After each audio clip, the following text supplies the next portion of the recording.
दोस्तों आज आपका रीजनिंग का बहुत ही इंपॉर्टेंट टॉपिक है। पूरा वीडियो देखिएगा क्योंकि प्रश्न वही हैं जो एग्जाम में पूछे गए हैं और वही प्रश्न हैं जो लगातार परीक्षा में पूछे जा रहे हैं। ठीक है, इस प्रश्न की मैं बात करूं तो ये प्रश्न आपको 2016 में पूछा गया था। कह रहा है प्रश्न, यदि m का अर्थ प्लस, n का अर्थ माइनस और p का अर्थ गुना हो तो आपके पास जो सीरीज दे रखी है इसका आंसर आपको बता देना है क्या होगा। सीरीज क्या है मैं आपको बता दूं, 15 के बाद में n और n का अर्थ कितना है माइनस, तो n की जगह में माइनस ले लूंगा। ठीक है, फिर क्या है 10 के बाद में p है तो p का अर्थ कितना है गुना, तो p की जगह में गुना ले लूंगा। ठीक है, उसके बाद में 3 है तो 3 ले लिया मैंने। ठीक है, m का अर्थ कितना भाई, m का अर्थ है प्लस तो m की जगह में प्लस ले लूंगा। m के बाद में 5, उसके बाद में p है और p का अर्थ गुना है तो मैं गुना ले लूंगा। उसके बाद में 4, इसका मान पूछ रहा है भाई साहब क्या होगा। आप सभी लोग आसानी से बता देंगे। कैसे बता देंगे, आपको मालूम होना चाहिए बोर्ड मास। ठीक है, बोर्ड मास मैंने पहले भी बहुत बार बताया, बी फॉर ब्रैकेट, ठीक है bracket, O for of, D for divide, M for multiply, A for addition, S for subtraction मतलब घटाना, और ऑफ का मतलब भी गुना होता है। ठीक है, ब्रैकेट कहीं पर दिया गया नहीं दिया गया, ऑफ कहीं पर लिख रहा नहीं लिख रहा, डिवाइड है कहीं पर, डिवाइड भी कहीं पर नहीं है, मल्टीप्लाई है, मल्टीप्लाई यहां पर भी है यहां पर भी है। ऊपर से चलते हैं ऐसे, अगर ब्रैकेट होता तो उसे सॉल्व करते, ऑफ होता उसे करते, डिवाइड होता उसे करते। ये तीनों चीजें नहीं दे रखी तो नीचे बढ़ते आएंगे। गुना दे रखा है तो गुना सॉल्व करना है।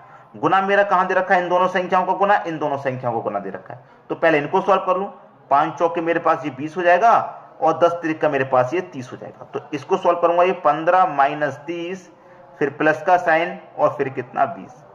ठीक है, मेरे पास मल्टीप्लाई भी सॉल्व हो गया। अब मैं यहां पर क्या करूं, प्लस का सॉल्व कर लूं, एडिशन।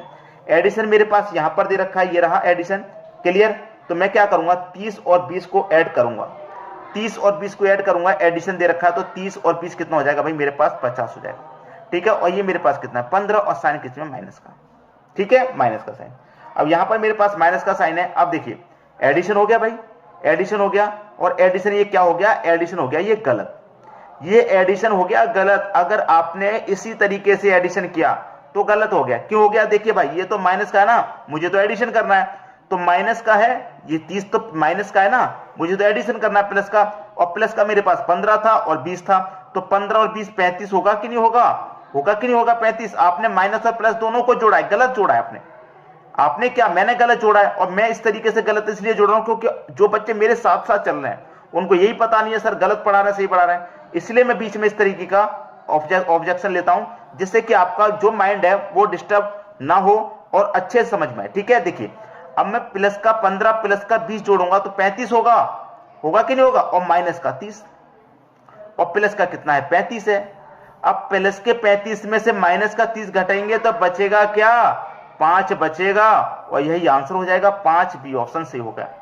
उम्मीद करूंगा सभी को प्रश्न अच्छे समझ में आ गया होगा, और जो बच्चे गलत कर रहे थे मेरे साथ साथ उनको भी समझ में आ गया होगा कि गलत नहीं करना है। ठीक है, कहां पर कैलकुलेशन गलत है वहीं पर रुक जाना है और खुद से सही कैलकुलेशन करना है। ठीक है, अब देखेंगे हम अगला प्रश्न।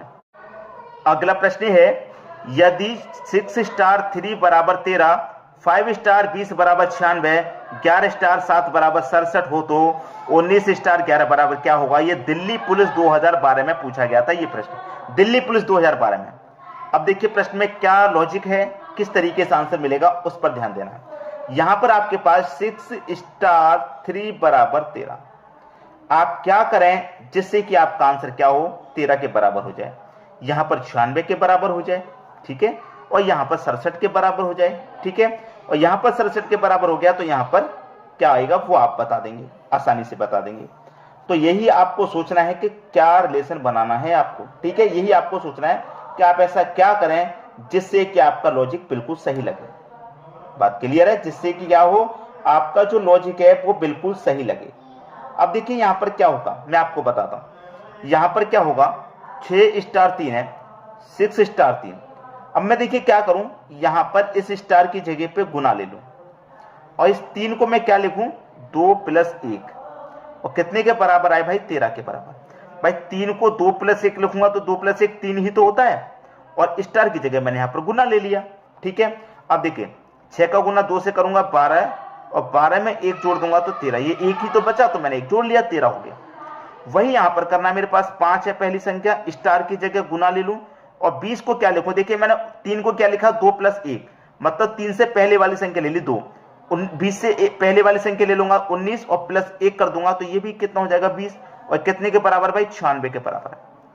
ठीक है, 19 पंजे कितना होता है 95 और +1 कर दो ये वाला 95 में 1 कर दो 96, आया कि नहीं आया 96 के बराबर, आप कहेंगे सर आ गया। अब यहां पर भी ले लो 11, स्टार की जगह गुना, 7 है तो 7 से पहले वाला 1, 6 + 1 कर देंगे कितने के बराबर 67 के बराबर। 11 छिक्के 66 होता है, उसमें कर दीजिए +1 तो 66 में 1 जोड़ देंगे 67। भाई तीनों में सेम लॉजिक लगा है, वही यहां पर लग जाएगा। 19 स्टार की जगह गुना ले लो और 11 से 1 पहले वाले 10 + 1 में तोड़ लो कितने के बराबर आएगा पता चल जाएगा। 19 का मल्टीप्लाई 10 से कर दूंगा 190 आ जाएगा और उसमें जोड़ दूंगा मैं 1 तो कितना हो जाएगा 191। ये आपका आंसर होगा सी ऑप्शन। उम्मीद करूंगा प्रश्न सभी को बहुत अच्छे से समझ में आ गया है। अब देखेंगे हम अगला प्रश्न। अगला प्रश्न है 44 × 75 बराबर 7454। बहुत बड़ी संख्या है।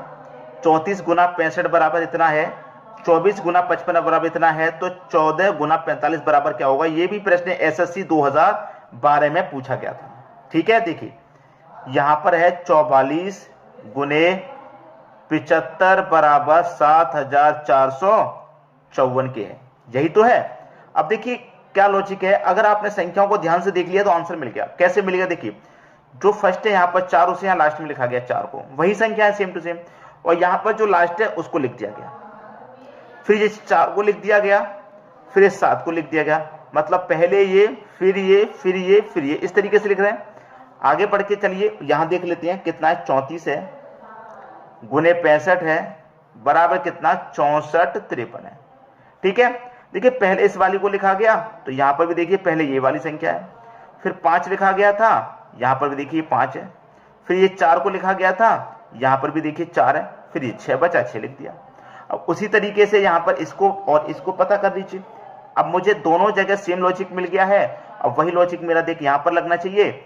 24 गुने 55 बराबर कितना 54 52, पहले 2 है, फिर ये 5 है, फिर ये 4 है और फिर ये 5। ठीक, वही लॉजिक है।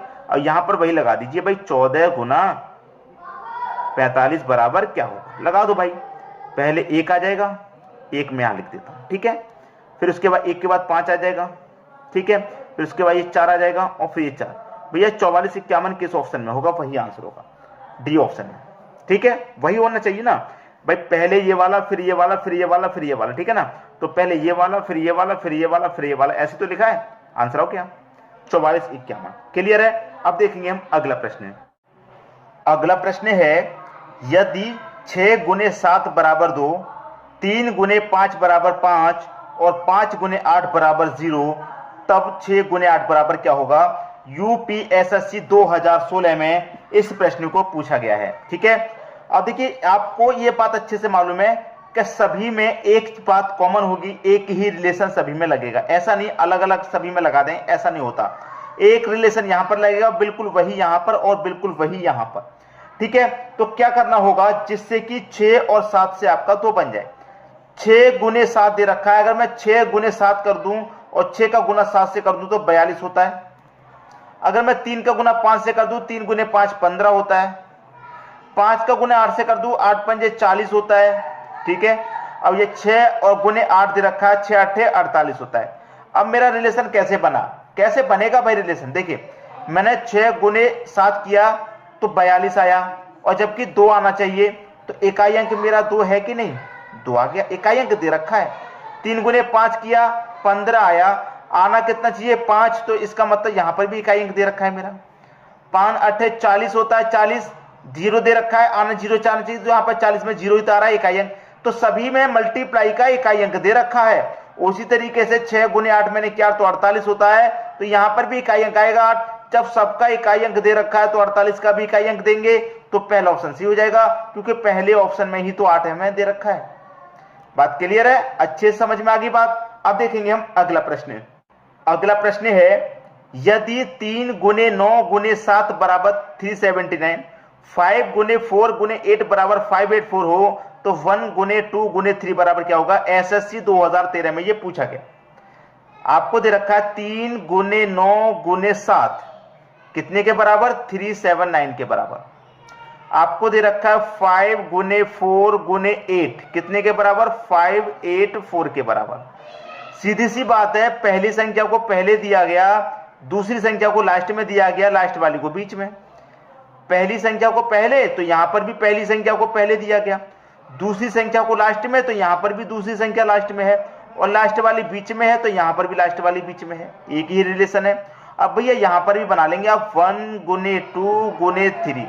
ठीक है, पहली संख्या को पहले लिखेंगे तो भैया पहली संख्या को पहले लिख दो। ठीक है, बीच वाली संख्या कहां पर? लास्ट में, तो बीच वाली को आप लास्ट में लिख दीजिए 2 को, और लास्ट वाली को बीच में, तो 132 आ जाएगा। और 132 कहां पर है? 132 डी ऑप्शन में है। ये आपके प्रश्न का बिल्कुल सही जवाब है। तो मैं उम्मीद करूंगा जितने भी प्रश्न इस वीडियो में कराए हैं सभी आपको पसंद आ गए होंगे। शेयर करना ना भूलें, वीडियो को शेयर करना ना भूलें, क्योंकि जितना आप शेयर करेंगे उतनी ही बच्चों तक पहुंचाएंगे। हो सकता है इस वीडियो की बहुत जरूरत हो किसी बच्चे को, तो वीडियो को इसलिए शेयर करते रहिए, पहुंचाते रहिए। ठीक है दोस्तों, धन्यवाद।